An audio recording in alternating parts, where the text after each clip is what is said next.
Unnecessary intro song to totally waste your time. So I watched the entire Charlie Kirk memorial service, starting from the very beginning. And boy, I just have to say that I've really never, this past couple of weeks has been just the eye-opener of all eye-openers. As if 2020 wasn't enough, on the nose metaphor, 2020 clear vision. And then now here we are at turning point.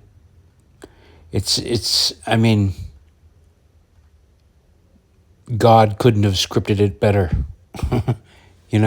It's just so clear. And I'll just speak freely, and I'm going to say things that are going to upset lefties, but I'm going to say one of the most forbidden things in the world. But to see a whole stadium of mostly white people and think, these are the people that for my entire life, the left and the institutions, the curriculums, the algorithms, the media, academia, college courses, history books, these are the people that have been maligned and told that they're evil. And I'm looking at this group and I'm just going, what? Where's the evil? Where's the evil? A bunch of beautiful people sitting peacefully, reverently, solemnly, orderly. And even the fact that the camera, this is so white.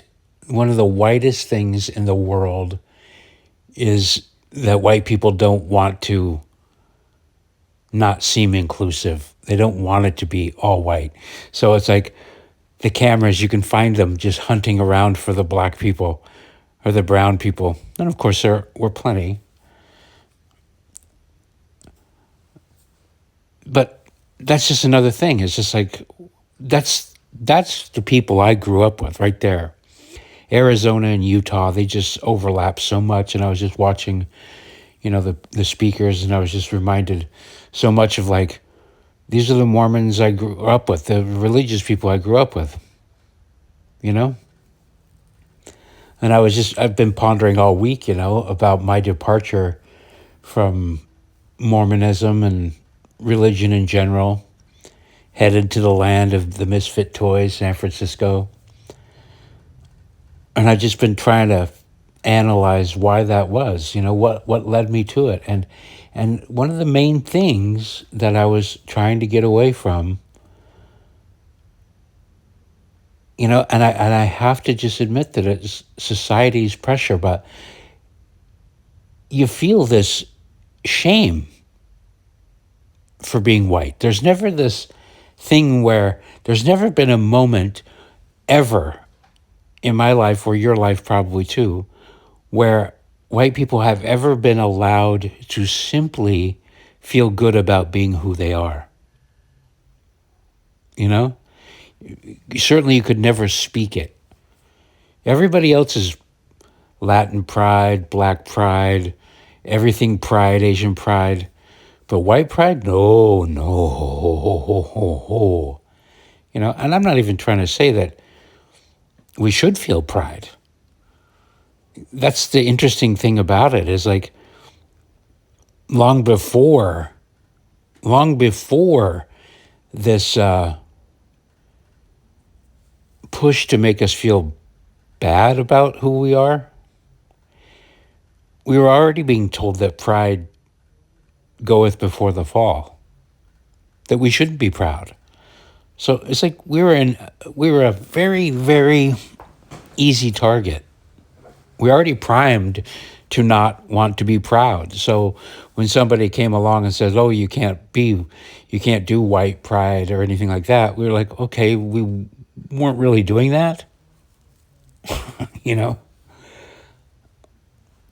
But looking at that crowd, a huge stadium just filled with people, just in a very orderly fashion, filling it up seat by seat. Everybody polite to each other, lining up. The parking lots weren't dirty. Nobody was twerking, getting drunk, yelling obscenities. And it's just like, this group, these are the people that are the evil ones in the world. It just shows, if you just contrast that 5 hours of broadcasting and those people,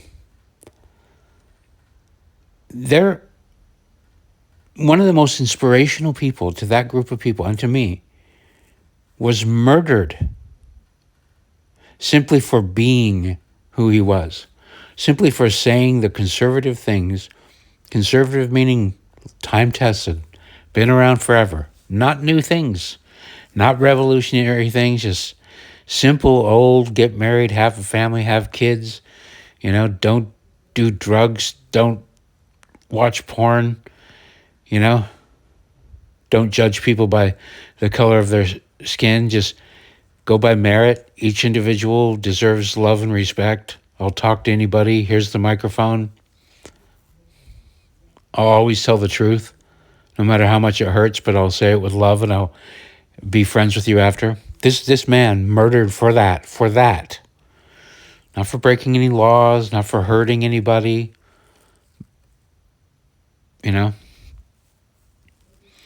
And yet the response wasn't riots, no looting, no flames. And just the contrast. Look, they're sitting in a room solemnly singing. And okay, another part of me that is just, there's been a lot of undoing of brainwashing that's been happening over the last 2 weeks. You don't realize you've been brainwashed until you're confronted with things. I'm watching these things, like, first of all, just starting out with the Christian rock, and how long was I avoiding it and like hearing it and like, oh, that's not cool enough, that's not edgy, that's not, creative enough or quirky or strange or, no, it's just beautiful. That's all. Honestly, the lyrics, when they get, I even had to listen. I'm going, okay, so, because I've kind of been made uncomfortable by a lot of Christian rock where it's just too much Jesus. He is this and he is that, and Jesus, my Lord. And sometimes it makes me uncomfortable. And I had to go, now, why does that make me uncomfortable? And why do they like it so much? And I'm looking at these people let's just put it this way. I'm watching this group of people, and what I'm seeing is a whole stadium of people who are better people than I am. That's honestly what I was feeling. I was like, every single person in that room is a better person than I am. And I'm not saying that lightly. I really mean it. And it's not that I think I'm a terrible person, but I realize that I think part of the reason why I left the church and why I got away from religion was that, feeling judgment. My sister and I talk about this all the time, feeling the judgmental attitudes towards people. And at first you think that's a really good excuse. It's a perfectly reasonable reason to leave. But there's another way to look at it too. And that is, well, why does it hurt to be judged by them?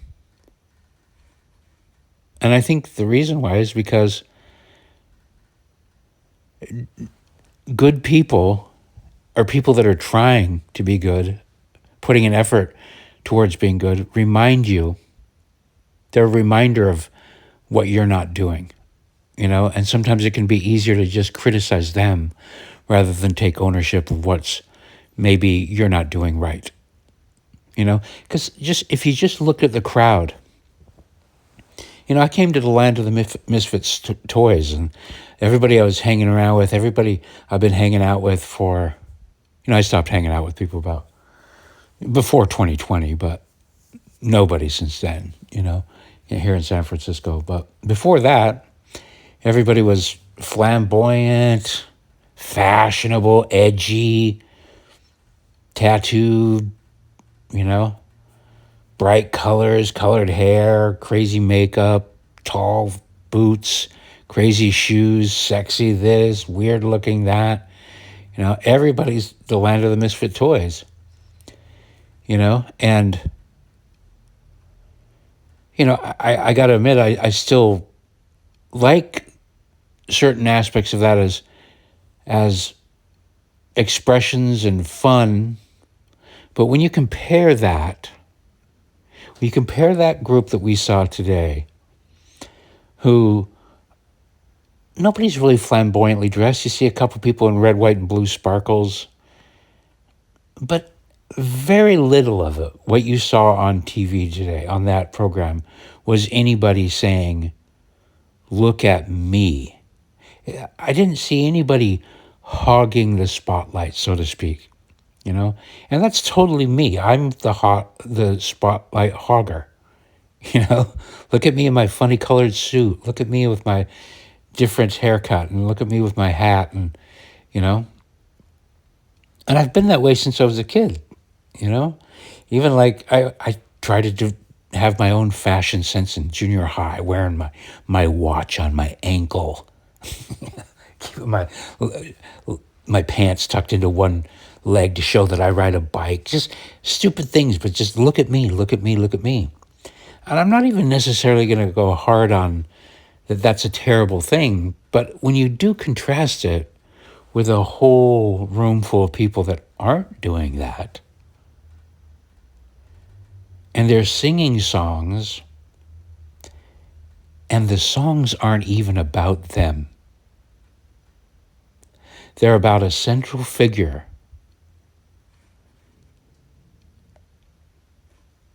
that represents a huge amount of values.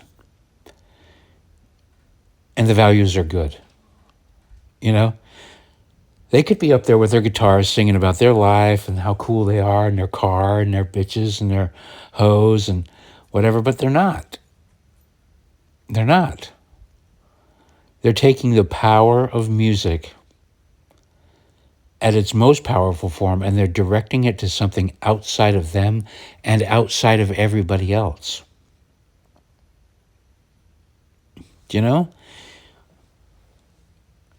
Why did it ever make me uncomfortable? Why did I ever have a problem with it?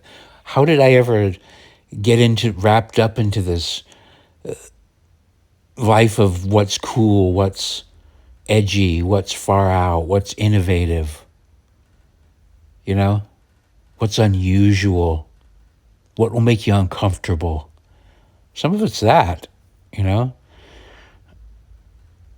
again, I'm not trying to diss on all that other stuff. I'm just trying to say the contrast.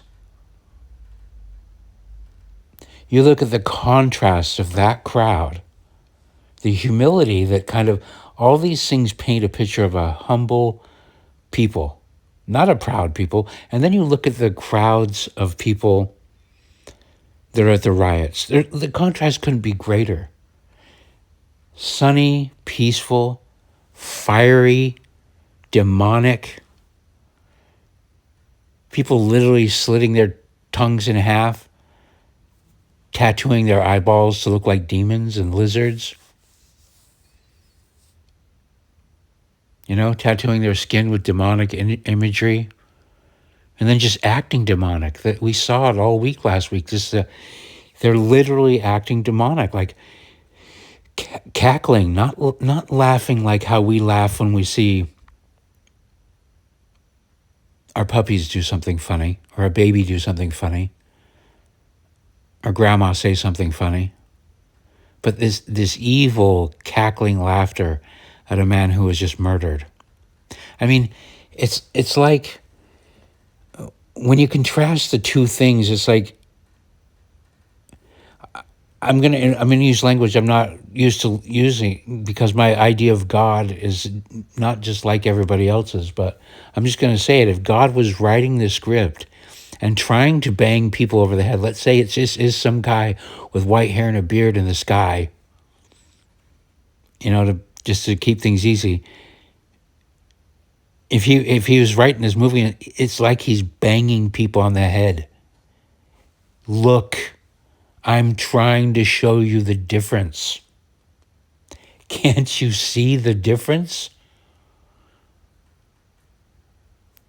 The riots, the flames, the cackling, the twerking, the drugs, the masks, the rocks, the bottles, the throwing things, lighting things on fire, the intimidation of people, just the pure evil ugliness of the BLM kind of everything, that the riots in LA, the ICE raid,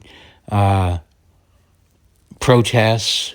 There's just nothing harmonious or beautiful about it. And then, and that's when a guy, that's the excuse they used there was George Floyd, a guy, bless his heart, had problems, but he was known to be violent. He was on drugs, passing counterfeit money. And he's their hero, and for them, their response to their martyr, if that's what they want us to believe, but I don't believe that. By the way, Derek Chauvin needs to be out of jail yesterday. I mean, that man received the raw end of the deal. So bad, and it's just so sad that we've forgotten about him, But you just look at that, the fires. You remember the fires, Kenosha, Milwaukee? Just the evil and the way these leftist militants it's not. There's no organization. It's chaos. You see kids in mass just throwing rocks, throwing Molotov cocktails. That's how they react with any excuse. The guy that we voted for didn't get in. Riot, intimidate, march down the streets, break windows, intimidate, yell at people in restaurants, bend the knee, Black Lives Matter. Anger, rage.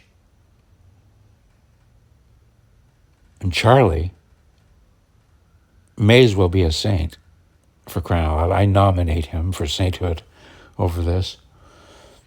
Murdered, shot in the neck.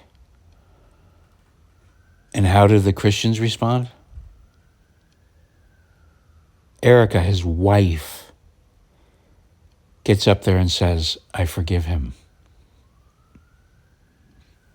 And the whole stadium stands up and applauds. You didn't hear anybody booing? No, that's me. Me, I'm the one. No, I'm not forgiving him because I'm not the good person. But these people, that's their response.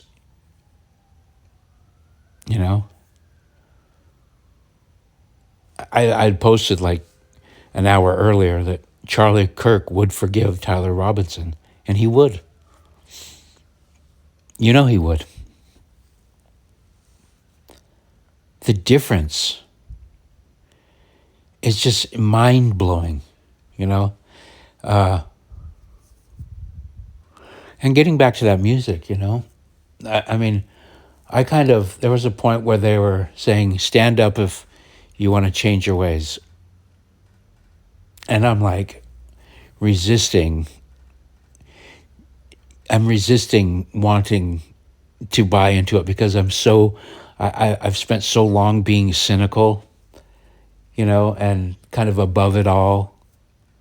That I'm like, I'm fighting this, but I'm thinking, no, no, it is time to change. It's time to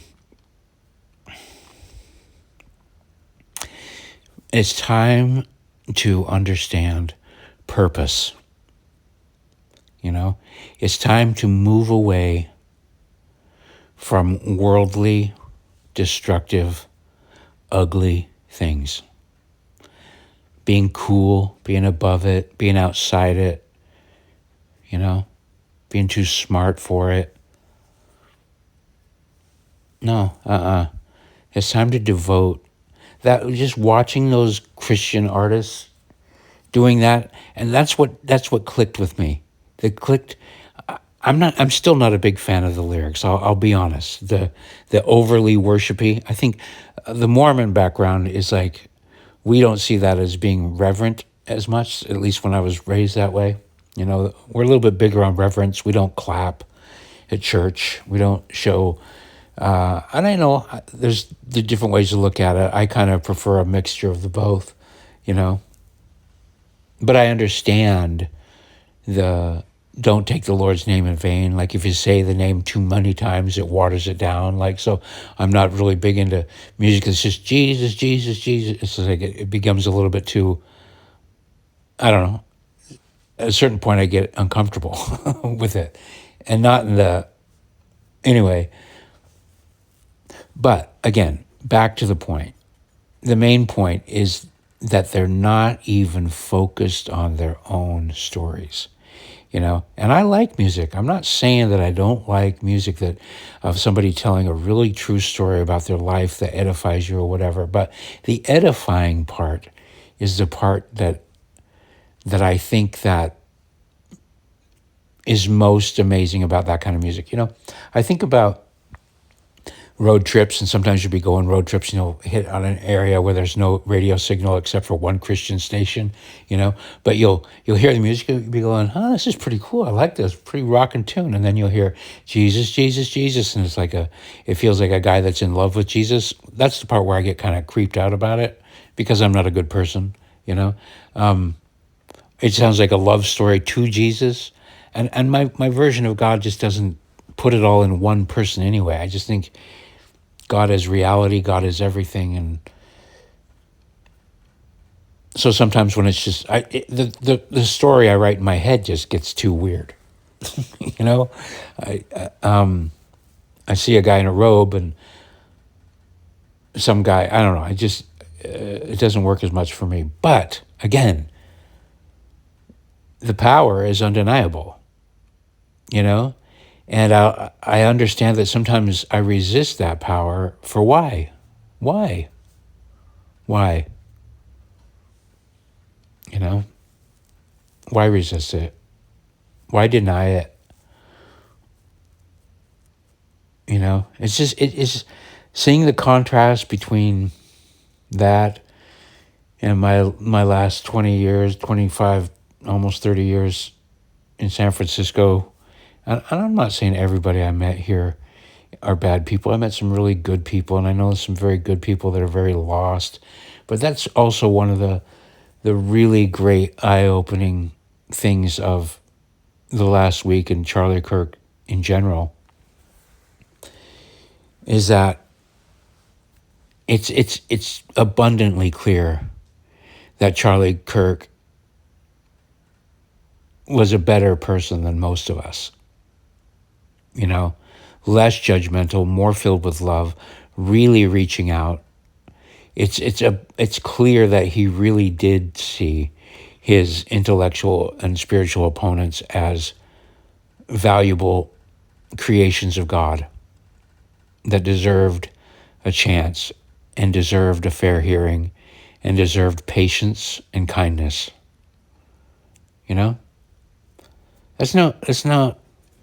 That's a real thing. He really is like that. He really was like that. That outpouring, I almost felt bad watching that. I almost feel bad for, and I guess that's part of the Charlie Kirk magic, right? I watched that thing and I'm starting to feel bad for all those people with the green hair and all the piercings and the tattoos and then gnashing their teeth and lighting things on fire and overweight and, chopping off their body parts. For crying out loud, they're chopping off their body parts. The evil in this world has become so strong that people are mutilating themselves. Parents are sacrificing their children to this ideology. They want so badly to not be called evil white, cis white Christians that they're putting their old children out. Yes, let's chemically castrate my child. I need to have that accessory in my life. Do you realize what kind of abuse it takes to turn somebody into that? That's what we're really looking at when we're seeing those people. The misfits, the land of the misfit toys. The ugly story is that they have been abused, okay, by the curriculums, by maybe multiple generations, They've been told they're this, they've been told they're bad. And the reaction, I'm not making any excuses for evil behavior, but not to sound repetitive, but you don't just get a Tyler Robinson popping out of southern Utah without some serious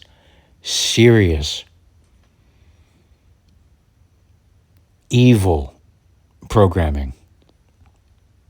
You don't.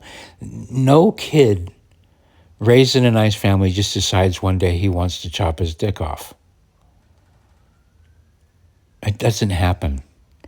That requires a concerted effort by some really evil people. And I'm trying to be charitable here, but when you go up the chain to find who makes the curriculums, who makes the algorithms, why? Why did you turn Tyler Robinson into a Zoomer zombie, a weapon to murder Charlie Kirk? Why did you do that? What happened to you that you would go to the lengths to put things in motion that have taken a century to get to this point? And they've been working at it. Feminism, to destroy the family, to destroy those people that you saw in that stadium. What is there to destroy? Why? A stadium full of beautiful people. And I saw strength in that stadium. Just handsome people, strong, fit. There are people, some overweight people. People that don't look like they're really taking care of themselves, but really, actually, just panning the audience, I'm going, this is a good-looking audience. These people are well put together.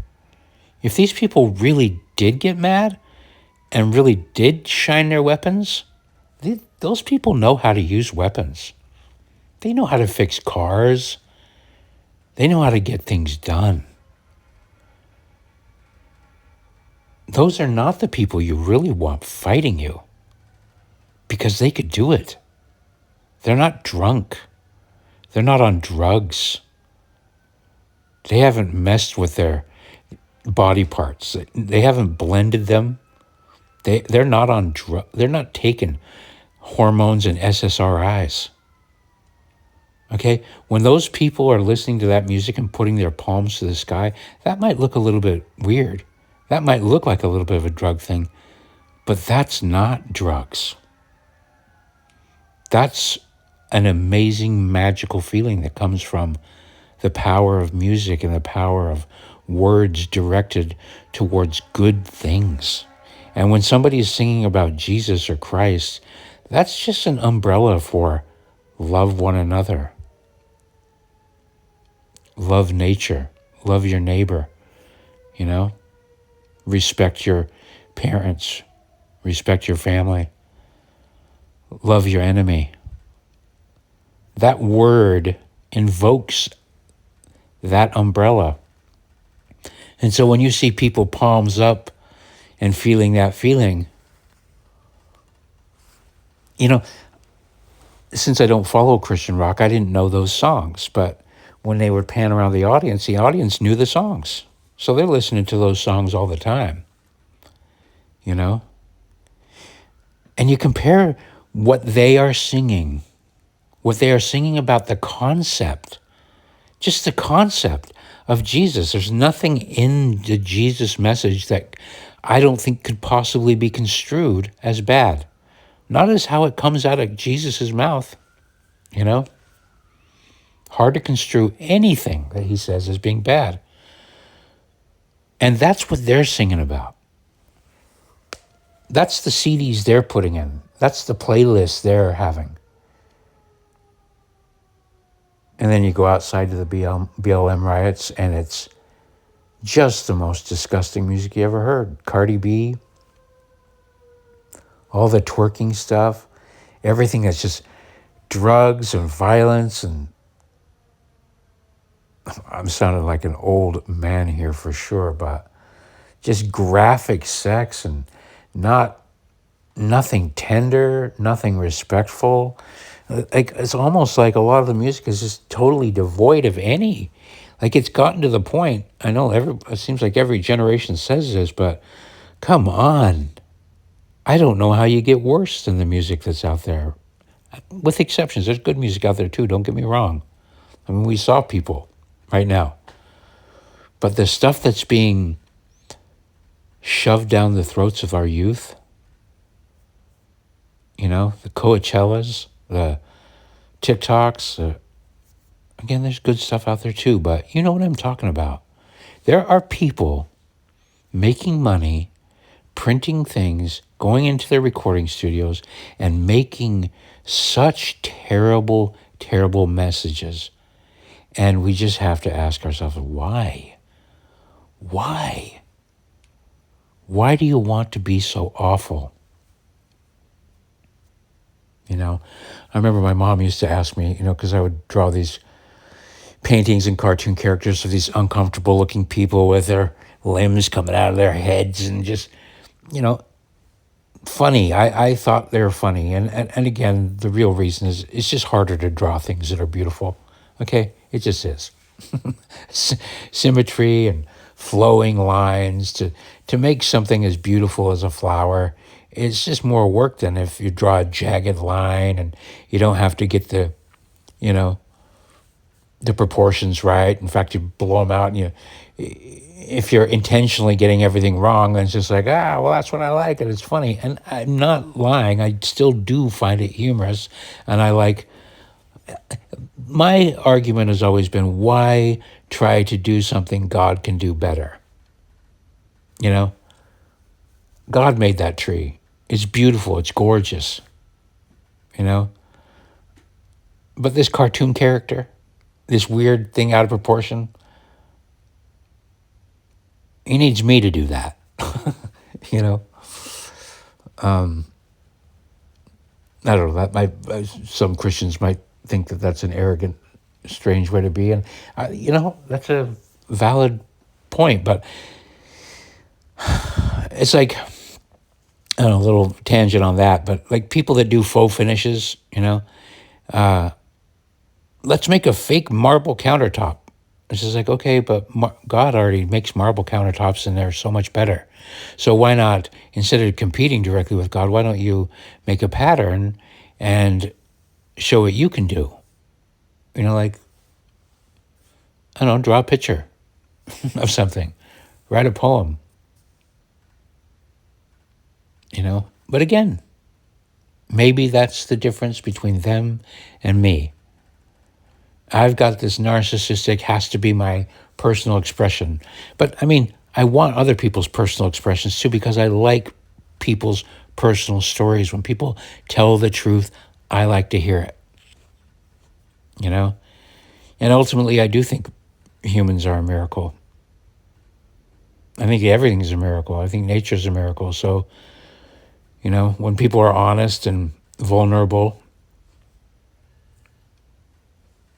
I like it. It affects me. I feel it, you know.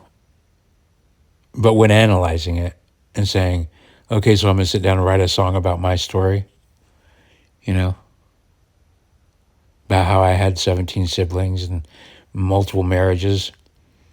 I could tell my story and maybe somebody would find comfort from it. But you compare that with 5 people who have beautiful voices, can sing like nothing, sing like birds. And what are they singing about? They're singing about Jesus. They're not singing about themselves. Anyway, I'm repeating myself. But yeah, suffice it to say, I've never seen a eulogy that was as powerful as Erica's. And cynical me, I just think, how can it be? How can everything right now be so dramatically obvious? Some of its feeling just so on the nose that it does feel like God is beating us over our head and saying, oh, I'm trying to make this easy for you. This should be the easiest decision in the world. Option A, a stadium full of beautiful, peaceful, wonderful people that aren't disfigured, that are trying to toot their own horns, or outside to the BLM riots where people are saying Charlie deserved to die, and they're cackling and they have green hair and yellow hair and they're disfigured and they've blended up their body parts and they're, how do you choose? How am I supposed to choose? It's so hard. No, I don't know. I'm not making any promises, but boy, I'll tell you, this last 2 weeks, and especially culminating in today, it's just like, I feel like it's just I can't deny it. I can't deny it. The purpose of living a life is it's not to be like the rioting people gnashing their teeth. I keep thinking about they're weeping and wailing and gnashing their teeth. I'm going, yeah, that's what we're seeing.